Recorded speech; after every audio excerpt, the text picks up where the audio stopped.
11번 논리 문제 한번 풀어볼게요. 반드시 참인 거를 골라야 되고요. 성적, 봉사, 외국어, 윤리, 체험 이런 5영역이 있고 그중 두 영역 중에서 하나만 충족하면 동창회, 그리고 모두 충족하면 재단을 받는다. 이렇게 나와 있고요. 그리고 이런 특수 조건도 체크해 주셔야겠죠.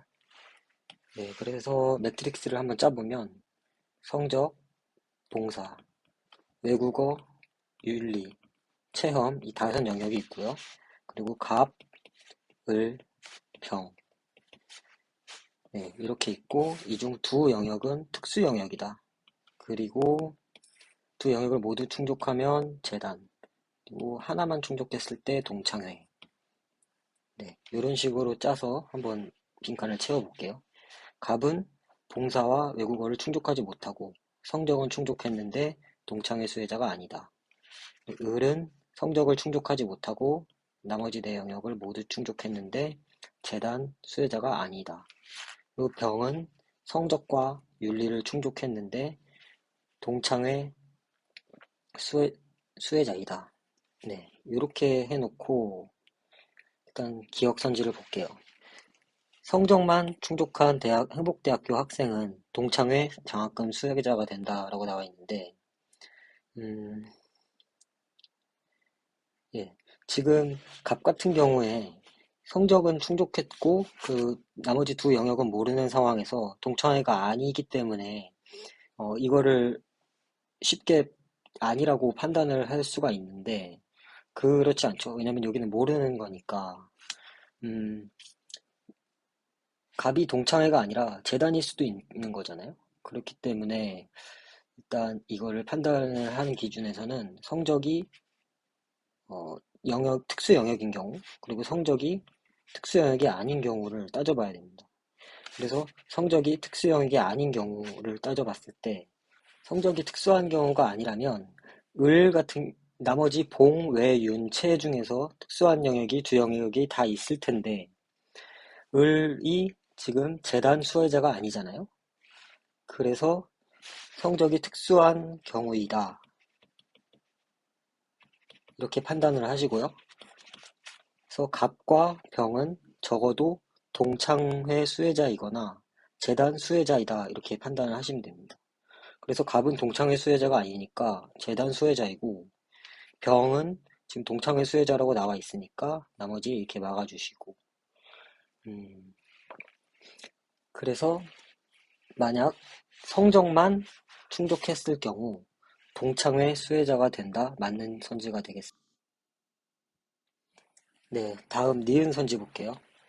체험 영역을 충족하지 못한 학생은 재단이 되지 못한다 라고 나와 있어요.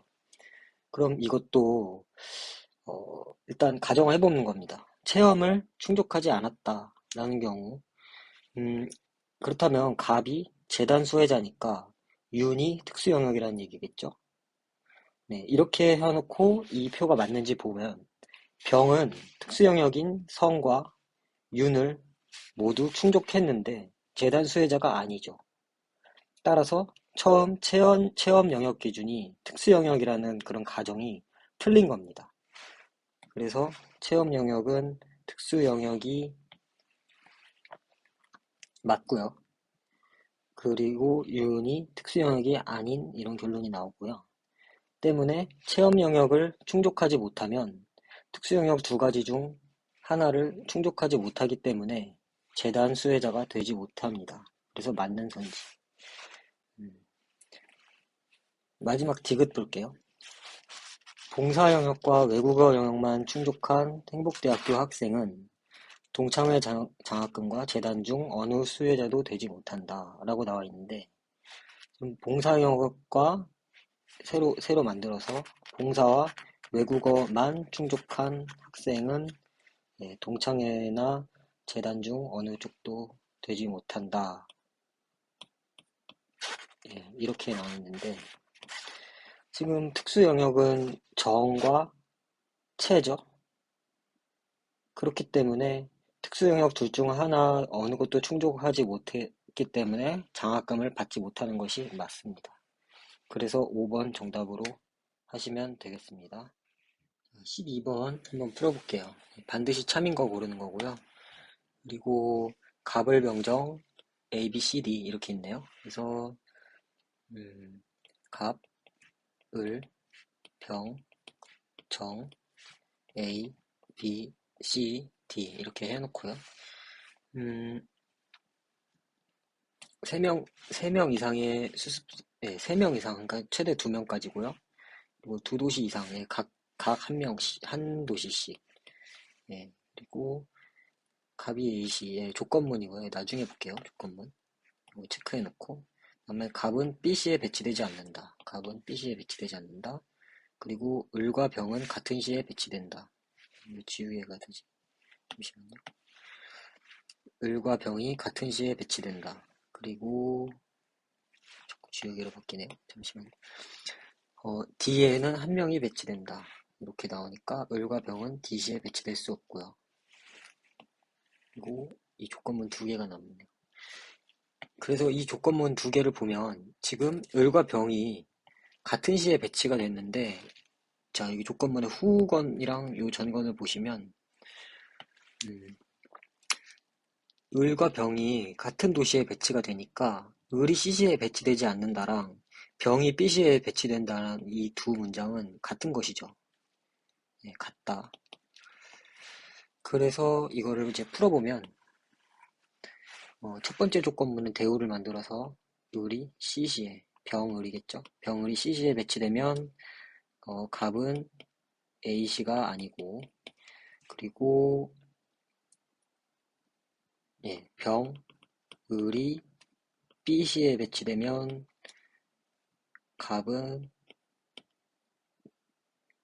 D시가 아니고, 예, 이렇게 되겠네요.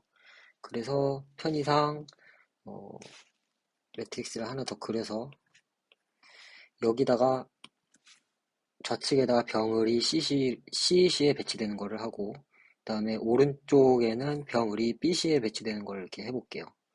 그래서 표시를 해보면 병을이 C시에 이렇게 닫아주고, 갑은 A시가 아니고, 그럼 갑은 D시겠네요. 이런 식으로. 예. 그리고 병을이 B시에, 그러면 병을이 B시에 이렇게 닫아주고, 갑은 D시가 아니고, 예. 이렇게 편의상 해놓고, 그 다음에 이 정도면 꽤 많이 푼 거라고 생각이 되거든요. 그래서 선지를 봅시다. 선지를 보면 갑이 C시에 배치되면 병은 A시에 배치된다. 그래서 갑이 C시에 배치되면 여기 경우 병은 아니죠. 자, 그리고 을이 B시에 배치되지 않으면 그러면 을이 C시에 배치된다는 건데, 여기 왼쪽이 되겠네요. 을이 C시에 배치된다는 건데, 을이 C시에 배치되면 정은 D시에 배치된다. 아니죠. 그래서 틀렸다. 병이 C시에 배치되면 갑은 D시에 배치되지 않는다. 그래서 병이 C시에 배치되고 갑이 D시에 배치된 발레가 존재하므로 3번도 아니고, 정이 D시에 배치되면, 지금 여기 오른쪽에 D시에는 무조건 한 명이 배치돼야 되니까 정은 D시에 배치되는 경우로 빠졌네요. 네. 그래서 정이 D시에 배치되면 갑은 A시에 배치된다. 아니면 C시에 배치될 수도 있는 거죠. 그래서 틀려서 답은 5번이 되겠고요. 그리고 정이 D시에 배치되지 않으면, 그리고 을은 B시에 배치되지 않는다. C시에 배치되는 거. 예, 그래서 5번이 답으로 이제 확정하시면 되겠습니다. 13번 논증 문제 풀어볼게요. 13번은 논증이 이렇게 나와 있고, 그 다음 밑줄이 그어진 보기가 이렇게 있는데, 대체로 밑줄이 그어진 이런 보기만 봐서 답이 나옵니다. 이 밑줄이 그어진 보기를 어떻게 잘 기호화해서 연결시킬까라고 생각을 하면 되고, 나머지는 사족이라고 봐도 무방합니다. 사족이 아닌 것 같을 때 다시 돌아와서 읽으면 되는데, 어, 대체로, 대체로 사족이고요. 그리고 내가 다시 여기까지 돌아와서 사족을 읽는다고 하면은 문제를 푸는데 필요한 힌트를 내가 놓쳤다고 생각하는 게 나을 겁니다. 그래서 풀어볼게요. 기역 같은 경우에는 니은과 디귿으로부터 존재하지 않는다가 무의미한데, 기호해볼게요. 신이 존재한다가 무의미하다면, 신이 존재한다라는 이런 문장이 있고, 이게 지금 디귿에서 문장과 문장의 부정문 뭐 이런 식으로 연결이 돼 있기 때문에 이 기호할 때 꽤 신경 써서 해주셔야 되는데, 신이 존재한다라는 문장, 그러니까 존재라고 할게요. 존재가 무의미하다면 이럴 때 고민을 좀 해볼 수 있을 것 같아요. 이렇게 뭐 조건문으로 할 것이냐, 뭐 아니면 and로 할 것이냐. 근데 여기 같은 경우에는 존재한다를 서술해주는 그런 무의미, 무의미가 존재한다를 서술해주는 이런 문장이기 때문에 존재하고 전 이렇게 할게요. 가로 열고 의미를 무의미를 낫 의미로 바꿔서 이렇게 해주고, 디귿 같은 경우에는 의미가 있는 문장, 이것 또한 서술해 주는 거니까 이 문장이 지금 존재잖아요. 그리고 지금 필요 조건이라는 제약도 걸려 있으니까 맨 처음 앞으로 낫을 붙여주고, 그다음 가로 열고 문장 존재, 또 가로 열고 의미, 이렇게 되고, 그 문장에 부정문도 의미가 있다. 여기도 물론 낫을 붙여주고, 뭐 부정문 낫 존재, 가로 열고 의미, 이렇게 한 것으로부터 음, 기억 선지 보시면 낫 존재가 무의미, 낫 의미, 이게 도출된다라고 나오는데요. 일단 이 디귿을 풀어보시면 어떤 문장에 어떤 문장을 서술하는 것의 부정은 그 문장이 서술을 부정해주는 것. 네, 이렇게 보면 되겠죠. 그래서 낫 존재, 가로 열고 낫 의미. 이 다음 것도 낫 존재, 낫 의미. 네, 이렇게 돼서 이 니은으로부터 존재, 의미 같고요. 그리고 낫 존재, 낫 의미 이게 도출된다. 고 봐서 맞는 선지가 되겠습니다.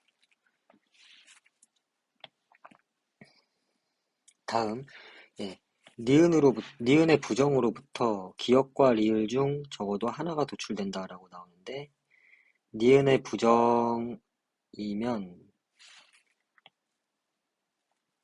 지금 니은이 여기 존재는 낫 의미니까 요거에 부정을 하면 다시 존재 의미가 되겠죠. 존재 의미면 기역과 리을, 기역은 낫 존재고, 낫 존재가 참이다 라고 얘기하는 거. 그리고 이게 기역이고, 리을은 존재가 참인지 거짓인지 알 수 없다 라고 나오는데, 의미와 뭐 연결되는 게 없고, 그리고 낫 존재와 이 존재가 참인지 거짓인지 알 수 없다라는 부분을 뭐 도출해낼 수가 없네요. 일단 의미와 연결이 되어 있어야 되고, 이게 참인지 거짓인지 진입 판단을 니은이 해줘야 되는데 그렇지 못하고 있죠. 그래서 니은은 틀린 선지 이렇게 하고, 예, 그 다음에 디귿. 의미가 없는 문장은 참인지 거짓인지 알 수 없다라는 전제가 추가되면 니은으로부터 리을이 도출된다. 예, 좀 지울게요. 너무 복잡해서. 니, 기억풀이한 거 지우고,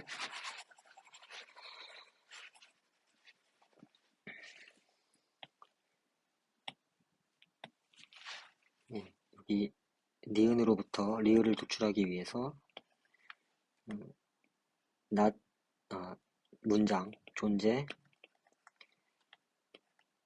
낫 의미는 참인지 거짓인지 알 수 없다. 네,가 추가되면 리을, 어, 존재라는 문장이 참인지 거짓인지 알 수 없다. 예. 그래서 니은의 이 존재라는 문장, 의미가 없는 문장이 참인지 거짓인지 알 수 없다라는 전제를 만나서, 그래서 리을, 존재는 참인지 거짓인지 알 수 없다라는 리을이, 예, 도출되는 거 이렇게 확인하실 수 있습니다. 이게 추가된 전제. 그리고 여기에는 뭐 의미이든 뭐 낫의미이든 이런 게 숨겨져 있겠죠. 그래서 디귿도 맞는 선지입니다. 예, 이렇게 13번 맞춰볼게요. 14번 풀어볼게요. 14번 실험 결과하고요. 일단 여기 위에는 설명이 나와 있고, 그리고 이 밑에가 실험 과정이겠네요. 이 실험 과정은 뭐 A 지역은 의미 없는 것 같고, 그리고 변수가 나와 있어요. 여기 대형, 소형, 곤충, 진균류. 그리고 씨앗은 그룹을 6개로 나눠놨고, 1그룹, 2그룹, 3, 6그룹, 4, 6, 5, 6 이렇게 나와 있어요. 그리고 실험 결과가 여기부터 나와 있네요. 결과가 여기부터 나와 있어요. 선지를 보시면 뭘 묻는지, 이 실험 결과가 뭘 의도한 건지를 초점을 맞춰서 보면 일단 전체 씨앗 포식량, 또 포식자의 포식량, 또 포식자 중 사라지면 이것도 포식자의 표식량, 포식량, 발화율 이 정도 있네요. 그래서 이 실험의 목적은 여기 보시면 발화율은 씨앗 포식의 정도를 알려주는 거고, 그리고 씨앗 포식, 그러니까 포식자별로 그룹에 어떤 차이가 나타나는지, 이거는 머리로 하기가 힘들기 때문에 바로 이렇게 표를 그려서 곤충, 진균류, 그리고 그룹 6개 봐야 되는 거는 포식량, 발화율 이렇게 보고, 이 발화율이 씨앗의 포식 정도를 알려주는 지표라고 나오네요. 그리고 이제 차이를 한번 기록을 해볼게요. 1그룹은 모든 생물이 적용 가능하도록, 예, 이렇게 하고, 2그룹은 대형이 불가능하도록, 3, 6은 대형과 소형이 불가능하도록, 예. 그리고 4와 6, 곤충이 접근하지 못하도록, 그리고 5와 6은 진균류, 이렇게 해놓고 결과를 보면 1과 2그룹에서 각각 25%와 7%라고 나오네요. 그리고 발화율은 1부터 5까지 차이가 없었고 6에서 현저히 낮았다 이렇게 나오네요. 자, 그래서 일단 요 결과만 보고 하면 일단 차이가 나는 건 6그룹이고요. 6그룹은 어떤 포식자도 접근을 하지 못하게 했죠. 접근을 하지 못하게 했으니까 5번 선지, 포식자의 유무와 관계없이 발화율이 변화하지 않는다는 건 틀린 선지가 되겠고요. 그리고 4번, 포식자의 종류가 늘어나면 기존 포식자의 씨앗 포식량이 변화한다라고 나와 있어요.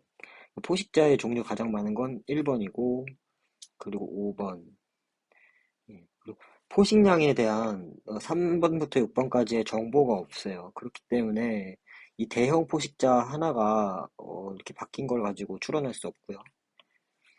3번. 포유류가 사라지면 남은 씨앗 포식자의 씨앗 포식량. 씨앗 포식량 역시 이게 지금 포유류는 대형과 소형이고 여기는 곤충과 진균류인데 음, 예, 예. 그래서 포식자가 없는 3번부터 6번과 그리고 1번, 2번 간의 차이가 나타나 있지 않기 때문에 이것도 알 수 없습니다. 네. 그리고 2번. 한 종류의 포식자가 사라지더라도 남은 씨앗 포식자의 포식량이 변화하지 않는다라고 나와 있는데, 한 종류가 사라진 거, 그러니까 1번과 2번, 1번과 2번, 한 종류가 대형 포식자가 사라졌는데, 남은 포식자, 네, 남은 포식자의 포식량이 이렇게 25에서 7로 변한 거를 볼 수 있어요. 그래서 이것도 틀린 선지. 네, 그래서 답은 1번이 되는데, 답은 한 종류의 씨앗 포식자가 사라지면, 이것도 똑같은 과정이네요. 남은 씨앗 포식자의 씨앗 포식량이 증가하여 전체 씨앗 포식량은 변화하지 않는다라고 나와 있는데, 네, 이렇게 나와 있는데, 지금, 발화율이 씨앗의 포식의 정도를 얘기를 해주는 건데, 지금 발화율이 1번부터 5번까지 다 같잖아요? 1번부터 5번까지 다 같다는 거는 전체 씨앗 포식량, 즉, 음, 이, 2번부터 5번까지의 포식량이 줄어들었다고 해도 발화율이 같다는 얘기는, 어, 네. 그래서 1번과 2번 결과를 볼 때 발화율이 같다는 거는 한 종류의 포식자, 즉 대형 포식자가 사라졌을 때 남은 씨앗 포식자의 포식량이 증가한 거 맞고요. 그리고 전체 씨앗 포식량을 나타내주는 그 발화율은 같은 거 보이시죠? 그래서 1번이 정답 되겠습니다. 15번 문제입니다. 15번 기억에 대한 평가고요. 기억은 지식 기록 판단을 더 잘 설명한다. 뭐 이런 거고 입장 X가 있고 입장 Y가 있네요. 입장 X는 이게 뭐뭐 할수록 이런 거 체크하셔서 이해관계 중요할수록 엄격한 기준 적용. 엄격 이게 입장 X가 되겠고요. 또 Y는 이해관계와 무관하다. 이렇게 해놓고 X가 Y보다 더 잘 설명한다는 가설이 바로 기억이 되겠고요. 그래서 사례를 보시면 사례 1, 예, 동기가 없지만 그리고 사례 2는 예, 동기가 있네요. 그래서 사례 1은 이해가 없는 경우고 사례 2는 이해가 있는 경우 이렇게 보시면 되겠고요. 그다음에 얘는 희수, 얘는 서현. 네, 그 다음에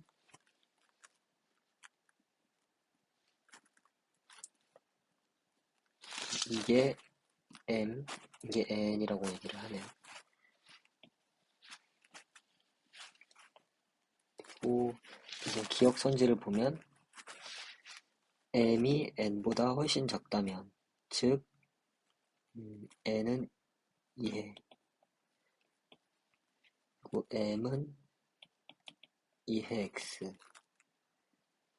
2해가 클수록 검토를 많이 하는 거니까 음, 지식 귀속 판단. 네, 그래서 기억이 강화되는 거 맞고요. 니은, 이해관계가 중요할수록 M이 커지면, 거꾸로 됐죠. 이해관계가 중요할수록 M이 커지는 게 아니라 N이 커져야 기억이 강화되는 거죠. 그래서 니은 아니고, 서현. 서현은 원래 이해가 걸려있는 애인데 받을 학점과 상관없이 장학금을 받게 된다. 즉 이게 2해 X로 바뀌면 N이 그대로다. 기억이 약화된다. 예, 맞죠? 변화가 없다면. 왜냐면 지금 기억은 이해관계와 엄격하게 검토하는 것이 맞물려 있다고 했잖아요. 근데 지금 디귿선지 같은 경우에는 사례 2의 내용, 그러니까 사례 2의 내용을 이해에 대한 변수를 끌어냈는데도 이게 그대로라는 거는 이해관계와 상관없이 뭐 엄격하다 아니면은 뭐 그런 주장이 되어버리니까 디귿은 맞는 선지가 돼요. 예. 그래서 답은 3번으로 하시면 되겠습니다. 예, 16번. 16번은 A씨에 대한 분석, 견해 문제고요. 견해 문제는 기본 핵심 주장 위주로 파악을 하는데, 일단 A는 범죄와 동일한 유형의 행위로 처벌해야 정의롭다. 네, 이렇게 나와 있고 A의 한계. B는 고통의 양을 부과하는 형벌로 정의를 달성. 네, 정확히 동일한 이 정도 보고, 그리고 C는 고통의 양에 의존할 필요는 없다고 본다. 이것도 B에 대한 비판적 입장이고. 글의 구조가 A의 관점, 그리고 A의 기본적 관점을 수용하면서 그 비판적 관점인 B, 그리고 B에 대한 비판적 관점인 C, 뭐 이렇게 되어 있고, 네, 이제 선지로 와서 파악을 하면, 네, 정확히 동일한 유형의 행위, 동일한 유형의 행위를 처벌하는 것이 정의롭다는 게 A의 주장이죠. 여기 보시면 동일한 유형이라고 나와 있으니까. A는 맞고, B는 기본적 관점을 수용을 하는데,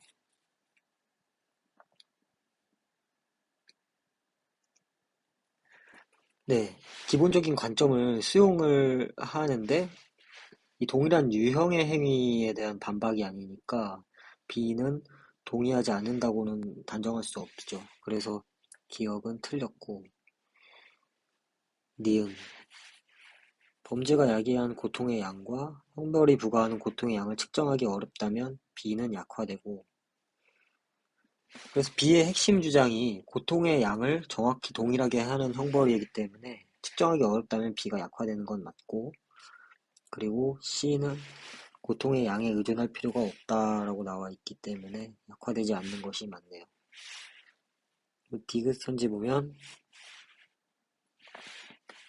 살인이 큰 고통을 유발하고 죽음 이외에는 같은 양의 고통을 유발할 수 없다면, 그러면 사형제를 받아들여야 한다.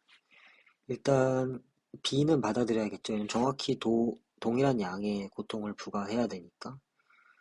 A 같은 경우에도 범죄와 동일한 유형의 행위로 처벌을 해야 된다고 하니까 이 살인과 동일한 행위로 처벌을 해야 하는 사형제를 받아들이겠죠. C는 고통의 양에 일단 의존할 필요가 없다는 것에서 이 뒤에는 네, 쓸모없는 문장이 되고 좀 더 읽어보면 즉 모든 사회의 모든 형벌은 무거운 것에서 가벼운 것으로 나열을 하고 범죄의 엄중함에 비례한 무거운 형벌 즉 꼭 사형제가 범죄의 엄중함에 비례한 무거운 형벌이라고 C는 생각한다는 근거가 없기 때문에 C는 받아들여야 한다라는 당위성까지 가진 않겠죠. 그래서 디귿은 틀린 선지. 정답 2번으로 하고 여기서 맞춰볼게요. 네, 17번. 7번도 뭐 견해 문제고요. 뭐 보기를 보니까 강화 약화네요. 가불병의 일단 핵심 주장을 바탕으로 본문을 파악해 볼게요. 에스키모와 로마인의 관습상 차이.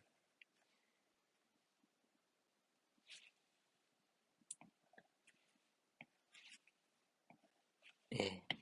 예, 하나의 도덕 원리가 각기 다른 상황에 적용되면서 각기 다른 관습을 초래했다. 네, 이렇게 정리 한번 해볼게요. 그리고 나서 기억 선지를 보면 갑의 주장은 약화된다라고 나오고 두 사회의 관습이 같다면 그 사회들의 도덕 원리가 같다라는 것이 사실. 예, 이거는 딱 봐도 이 두 개를 바꿔놓은 것 같아요. 두 사회의 도덕 원리가 같다면 그 사회들의 관습이 같다라는 것이 사실일 경우 갑의 주장이 약화되는 거죠. 네, 그렇게 보고요. 을의 핵심 주장은 객관적 기준이 존재하지 않는다. 맞다면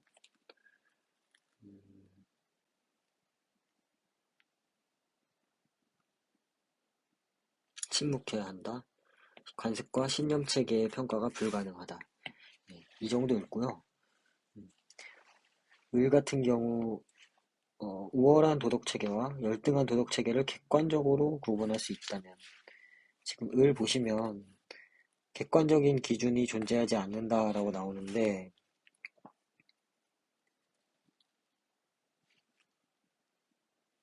어, 예, 지금 이거 관습과 신념체계에 대한 평가가 불가능하다고 했지 음, 도덕체계에 대한 평가가 불가능하다는 얘기는 없거든요. 그래서 니은은 을의 주장이 약화되지 않는다. 맞고요. 그다음 병은 시간적 차원에도 적용이 된다.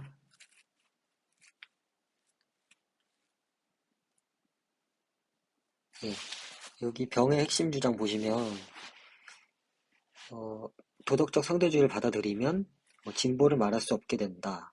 그러나 진보했다고 말할 수 있는 사례가 존재한다. 이 문장의 구조가 받아들이면 진보 말할 수 없는데 진보가 있으니까 받아들일 수 없다. 이런 주장이겠죠. 그래서 디귿선지를 보시면 과거의 것보다 퇴보한 사회가 있다면 병의 주장이 약화된다. 예, 아니죠. 병의 주장은 진보한 사회가 있기 때문에 도덕적 상대주의를 받아들이지 않는 경우가 존재한다. 이런 주장인데, 일단, 진보에 대해서만 말하는 병을 퇴보와 엮어서 주장을 평가하기는 좀 무리가 있고요. 그리고 병의 주장도 관습과 신념 체계에 진보한 사례가 존재한다고 했지 퇴보한 사례에 대해서 얘기를 한 게 아니기 때문에 병의 주장이 약화된다고 볼 수 없습니다. 그래서 정답은 2번.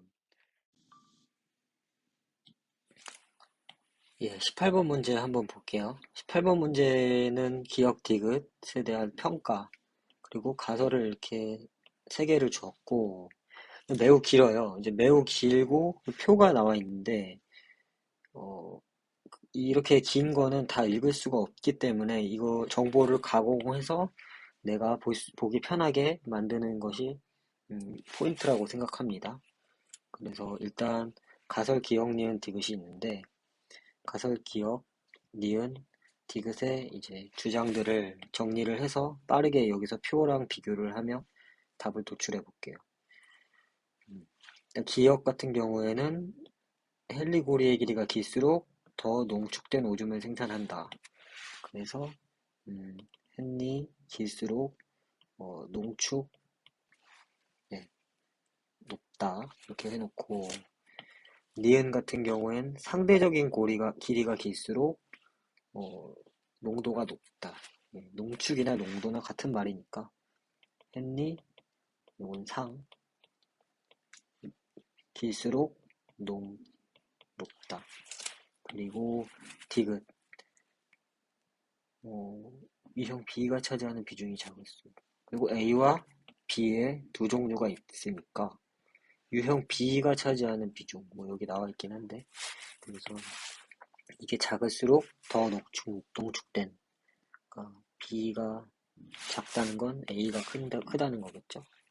아 그리고 유형 B가 차지하는 비중이 직접 나와 있으니까 여기 그냥 B가 작을수록 농축 크다 이렇게 해놓고 이제 선지를 볼게요.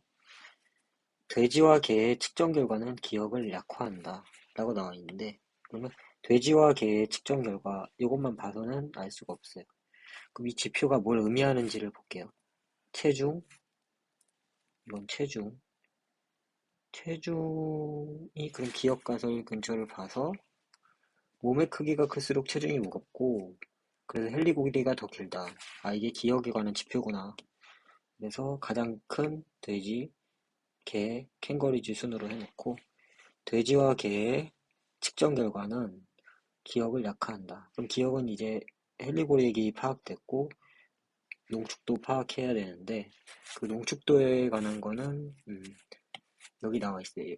맨 마지막 문단에 농축될수록 어느 점이 더 낮아진다. 농축될수록 어느 점이 더 낮아진다. 즉 이게 낮아진다는 거는 농축도가 가장 낮은 캥거루쥐 1등, 그리고 개 2등, 돼지 3등. 네. 그렇게 이제 이렇게 해서 체중하고 비교해 보시면 완전 음, 반대로 가고 있죠. 여기가 돼지가 1등인데 3등, 개가 2등인데 2등, 캥거루가 3등인데 1등. 그래서 기억을 약화하는 거 맞고요. 개와 캥거루즈의 측정 결과는 이제 니은에 관한 건데 니은은 헨리의 상대적 길이는 어떻게 파악하는지 보죠. 수질의 두께와 비례한다고 나와 있어요. 그래서 이게 RMT라고 나와 있고 그래서 RMT RMT 여기 나와 있네요. 그래서 하나, 둘, 셋. 그래서 농축된 온도 보면 일치하죠. 일치하기 때문에 약화하지 않는다 맞고 FP 이거와 일치하죠. 그리고 돼지와 캥거루쥐의 측정 결과 돼지와 캥거루쥐 디귿은 B가 차지하는 비중인데 B가 차지하는 비중은 그냥 R로 되어 있어요. 그래서 R이 작을수록 높으니까 개가 1, 그리고 캥거루쥐가 2, 돼지가 3. 그래서 이게 약화하려면 이게 정반대로 가야 되는데 지금 개라는 이 변수를 제거했으니까 돼지와 캥거루쥐의 측정 결과만 봤을 때 디귿을 약화한다고 볼 수는 없어요. 왜냐면 돼지가 아무래도 맨 끝에 있으니까. 그래서 X. 답은 3번 찍겠습니다. 이렇게 길고 어려운 문제 실전에서 그냥 아무 생각 없이 읽고 있기보다는 이게 풀 거라고 판단을 했으면 빠르게 정리를 해서 깔끔하게 풀어주는 게 맞다고 저는 생각을 합니다. 19, 20번 세트 문제 풀어볼게요. 세트 문제 일단 어떤 문제인지 보면 기억에 대한 판단, 그리고 이건 사례에 대한 평가. 그래서 전반적으로 글을 다 이해해야겠네요. 글에 대한 그럼 글을 한번 보면 역관계 원리란 P가 참일 확률과 정보량 사이의 역관계에 대한 것이다. 그래서 참, 정보량 그러면 역관계라는 건 이렇게 표시해주고 그리고 그건 또 예측 불가능성과 관계가 있다. 진술 H의 정보량은 적어진다. 예측 불가능성이 완전히 사라지면 정보량이 0이 된다. 정보량이 0이란 얘기는 그럼 이건 참이란 얘기네요. 무조건. 그래서 IRP에 따르면 참일 확률이 커질수록 정보량은 더 줄어든다. 위에서 이해한 대로고요. 그리고 언젠가는 코로나 바이러스가 퇴치될 것이면 한 달 뒤보다 정보량이 적다. 예. 그래서 더 많은 상황을 배제하면 그게 정보량이 적은 것이다.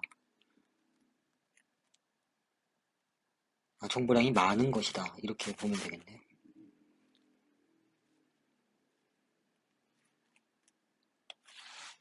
제 P가 항상 참인 진술이라고 해보자. 항상 참이면 위에서 확인한 대로 정보량은 0이다. 그리고 어떤 상황도 배제하지 않는 진술이 정보량이 0인 진술. 네, 그렇고 IRP에 대한 설명이 쭉 나왔고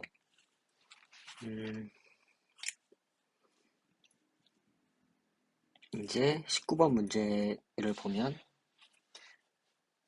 일단 5번 전지부터 볼게요. 논리적으로 타당하지 않은 추론의 정보량은 0보다 클 수 없다.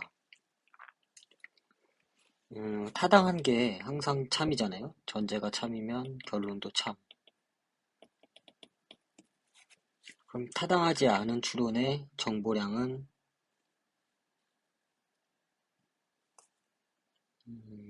0보다 크겠죠.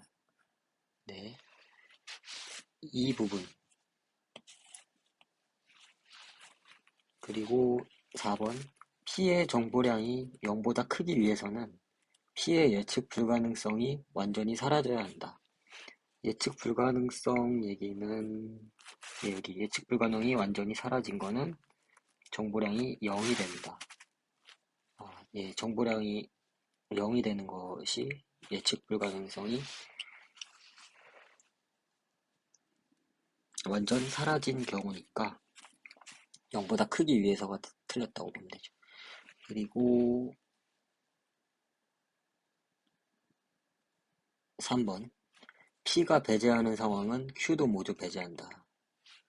아까 배제하는 부분이 있었는데 여기 Q의 정보량은 P의 정보량보다 적지 않다. 보시면 P가 배제하는 상황이 Q가 배제하는 상황보다 많을 순 없죠. Q가 배제하는 상황이 많거나 같죠. 그런 경우 Q의 정보량이 P의 정보량보다 적지 않을 것이므로 이거는 3번이 맞는 선지가 되겠습니다.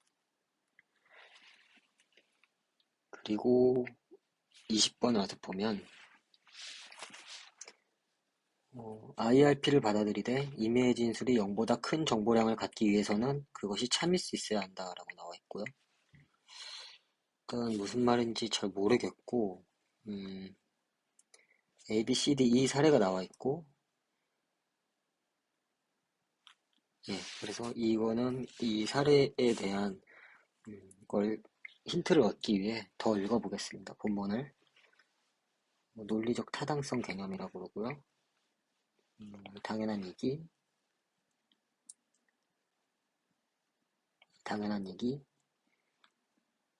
항상 참인 정보량 0, 예, 연역의 스캔들 문제. 필요 없는 내용인 것 같아요. 그리고 IRP. 예, 아까 했던 얘기. 참과 정보량이, 참여 확률과 정보량이 역의 관계다라는 거. 그리고 여기 나오네요. 어, 이런 선언문의 형태를 할 때, 이런 단순한 명제보다 정보량이 더 적다. 그러니까 단순한 명제가 정보량을 더 많이 가진다. 이런 얘기죠. 이 상황들이 후자보다 더 적기 때문에. 여기서 잠깐 착각을 일으키게끔 유도를 했는데요.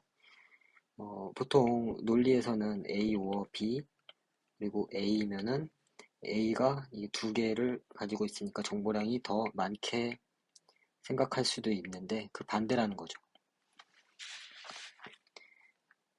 그래서 확률이 0이 되는 단계에 도달하면 이게 항상 거짓인 진술이 되었다. 아까 항상 참일 수 있어야 한다고 했죠. 그래서 근데 IRP에 따르면 이때가 최대의 정보량.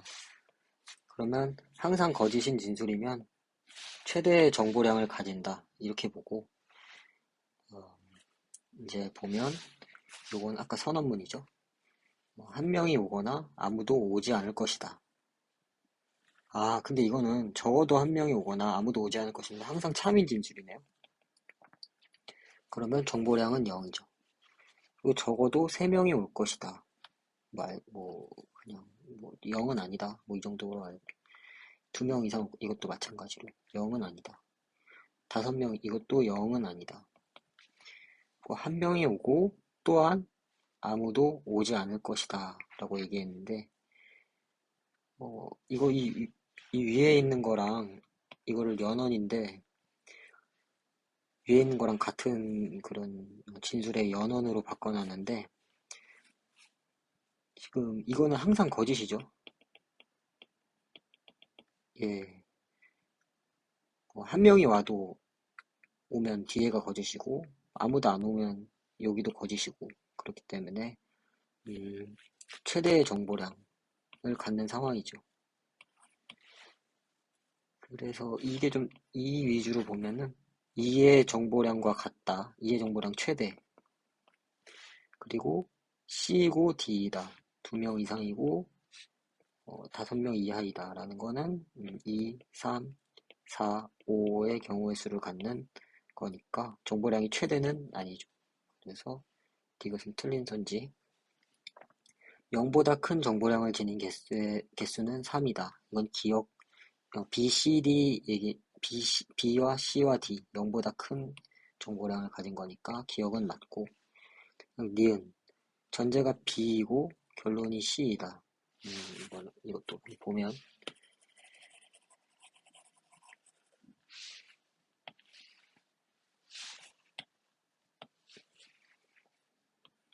전제, 3명이 올 것이다. 3명 이상 온다는 얘기죠. 그리고 C, 3명 이상이 오면 2명 이상 올 것이다. 이거 항상 참이네요. 3명 이상인 건 2명 이상이니까. 그러면 정보량은 0. 그리고 D, 5명 이하로 올 것이라면 A이다. 한 명이 오거나 아무도 오지 않을 것이다. 지금 이 A는 항상 참이에요. A는 항상 참인데 지금 후건이 참이죠. 그렇기 때문에 이 조건문 전체도 참.